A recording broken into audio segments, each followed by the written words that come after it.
4, ta'rujul malaikat wa ruhu ilahi fi yaumin kana miqdaru 50 alfasanah, bahwa malaikat dan malaikat Jibril naik ke langit pada satu hari yang ukurannya satu hari, ketika ke langit itu adalah miqdaru 50 alfasanah, adalah ukurannya adalah satu hari, ke akhirat itu adalah 50.000 tahun dengan ukuran kehidupan di dunia. Maka tentu berbicara tentang patuh kepada Allah dan Rasulnya, sehingga orang-orang yang patuh itu dijanjikan surga oleh Allah dan Rasulnya. Maka tentu jika dibandingkan dengan apa yang kita jalani di dunia ini, paling banter usia kuat kita itu 60 atau 70 tahun. Lebih dari 70 tahun, gigi sudahlah mulai tanggal, kulit sudahlah mulai kendur, kemudian tulang. Assalamualaikum warahmatullahi wabarakatuh. Salam jumpa dengan Suluh Berkah Channel. Kali ini liputan khutbah Jumat di Masjid Baitul Hasib BPK Perwakilan Jawa Timur dengan mengangkat topik orang-orang yang dijanjikan surga oleh Rasulullah Sallallahu Alaihi Wasallam. Bagi Anda yang baru bergabung, jangan lupa subscribe, like, dan komen untuk keberlanjutan dari tali silaturahim kita. Selamat menyimak dan menyaksikan. Wa na'udzu bihi min syururi anfusina wa min sayyiati a'malina. Man yahdihillahu fala mudhillalah wa man yudlilhu fala hadiyalah. Asyhadu an la ilaha illallah wahdahu la syarikalah wa asyhadu anna Muhammadan abduhu wa rasuluh. Allahumma salli wa sallim wa barik ala sayyidina Muhammad wa ala alihi wa ashabihi man irtada. Amma ba'd, fa ya ibadallah, usikum wa iyaya bittaqwallah, faqad fazal muttaqun. Faqala Allah Ta'ala fi kitabihil karim, a'udzu billahi minasyaitonir rajim. Qul in kuntum tuhibbunallaha fattabi'uni yuhibbukumullah. Fattabi'uni yuhibbukumullah wa yaghfir lakum dzunubakum. Wallahu ghafurur rahim. Ma'asyiral muslimin wa zumratal mu'minin rahimakumullah. Mari dalam waktu yang teramat singkat ini, tiada henti-hentinya setiap mengawali khutbahnya, seluruh khatib senantiasa menyampaikan pesan-pesan takwa, pesan-pesan tentang kepatuhan kita untuk melaksanakan apapun yang menjadi perintah Allah dan Rasulnya, dan meninggalkan apapun yang dilarang oleh Allah dan Rasulnya.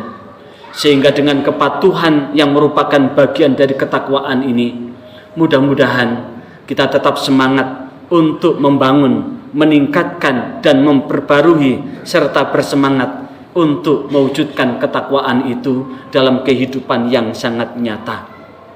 Ma'asyiral muslimin wa zumratal mu'minin rahimakumullah. Pada hari ini saya akan mengangkat topik tentang orang-orang yang dijanjikan surga oleh Rasulullah, atau janji Rasulullah terhadap siapa yang akan masuk surga. Ma'asyiral muslimin wa zumratal mu'minin rahmakumullah. Berbicara tentang surga, surga itu dalam bahasa Arab adalah al-jannah. Al-jannah itu ada dua arti. Yang pertama adalah al-jannah berarti kebun, yang kedua al-jannah berarti surga. Surga yang digambarkan di dalam Al-Quran, al-jannatu tajri min tahtihal anhar, adalah di mana satu tempat yang sangat indah yang di bawahnya mengalir aliran sungai. Kalau kemudian ayat ini bahwa surga itu di bawahnya mengalir aliran sungai yang aliran sungai, sementara ayat ini diturunkan di alam padang pasir yang sepanjang mata memandang adalah hamparan pasir, gunung dan batu yang sangat kering dan tandus, yang sangat begitu panas terik, yang menyengat. Maka tentu ketika kemudian di saat dalam situasi seperti itu digambarkan dengan surga yang seperti itu adalah bentuk gambaran bahwa surga itu adalah tempat yang sangat indah dan menyenangkan.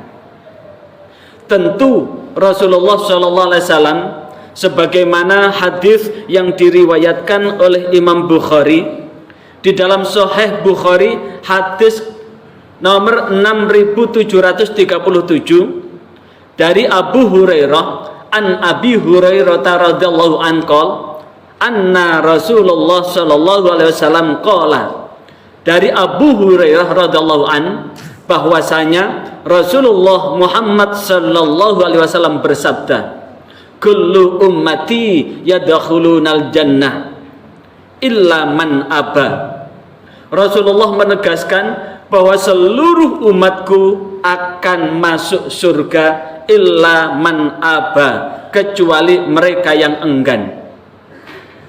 Pada saat Rasulullah menyampaikan di depan sahabat bahwa seluruh umatku itu akan masuk surga kecuali yang enggan, maka dengan penasarannya sahabat bertanya, qalu ya Rasulullah, wahai utusan Allah, wa may ya'ba, dan siapa orang yang enggan itu?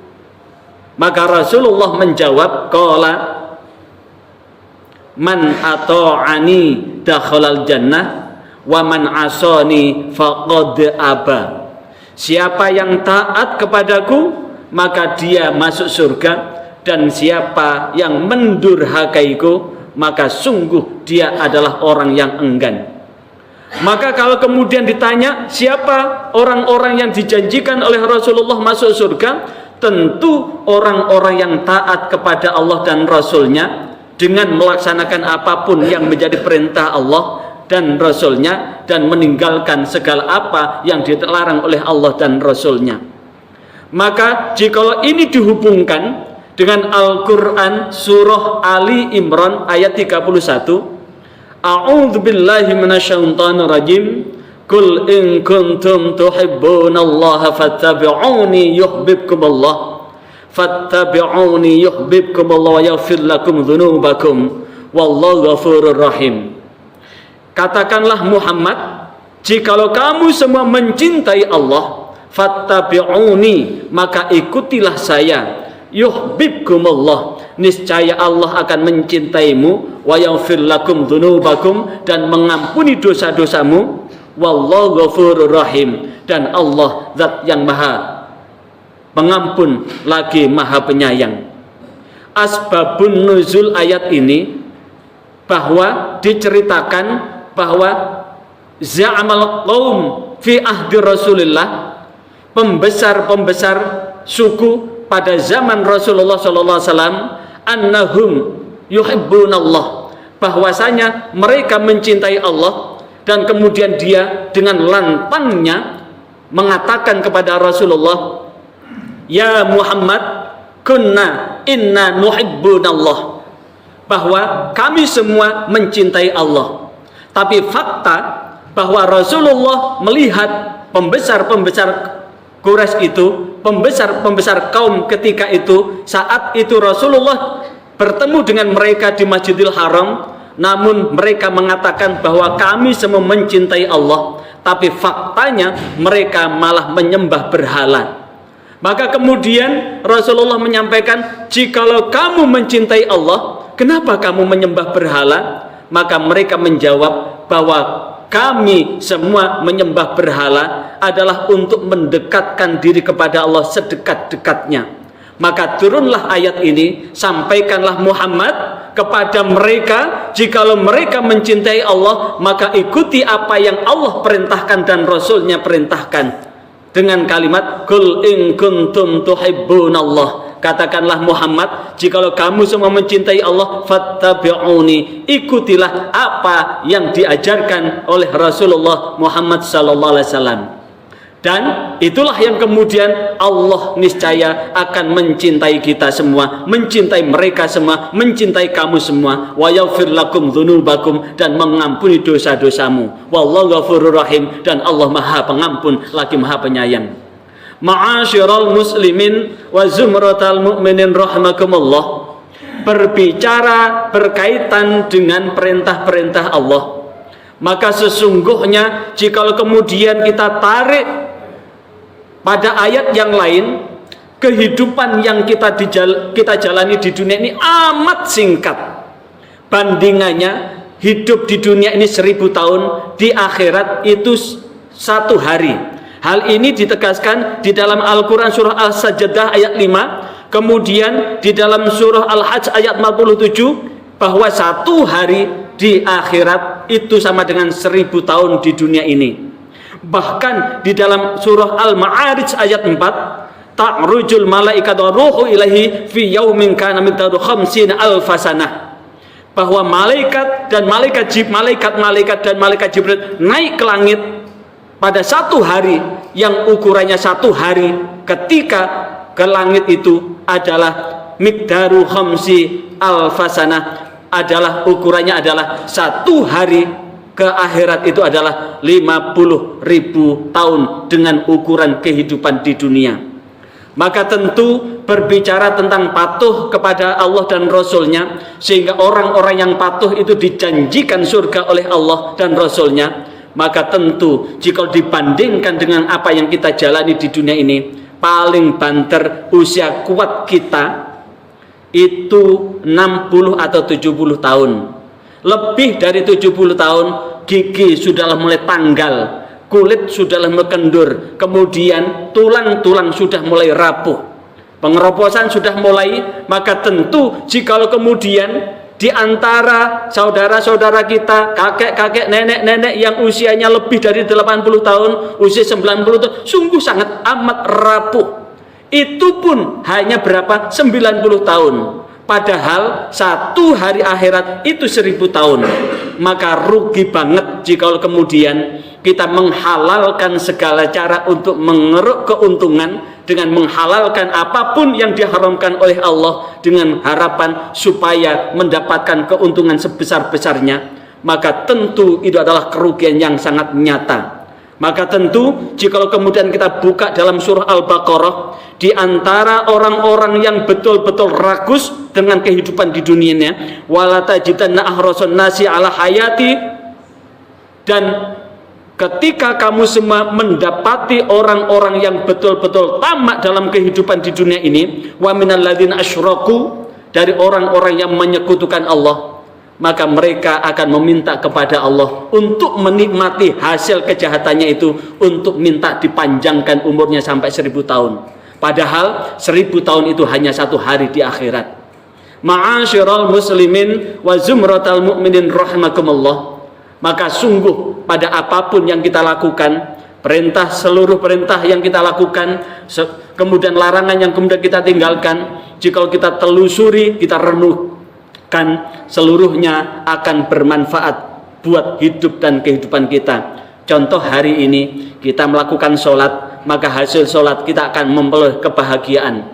Begitu pula sebaliknya, seluruh larangan jikalau kemudian kita kerjakan, maka apapun bentuk larangan itu kembalinya pada diri kita. Jikalau di dalam Al-Quran Allah subhanahu wa ta'ala menegaskan, innamal khamru wal maisiru wal ansabu wal azlamu rijsun min amali syaitan, sesungguhnya khamr, judi, menyembah berhala, mengundi nasib adalah perbuatan keji dari perbuatan setan. Fajatanibu, maka jauhilah perbuatan itu.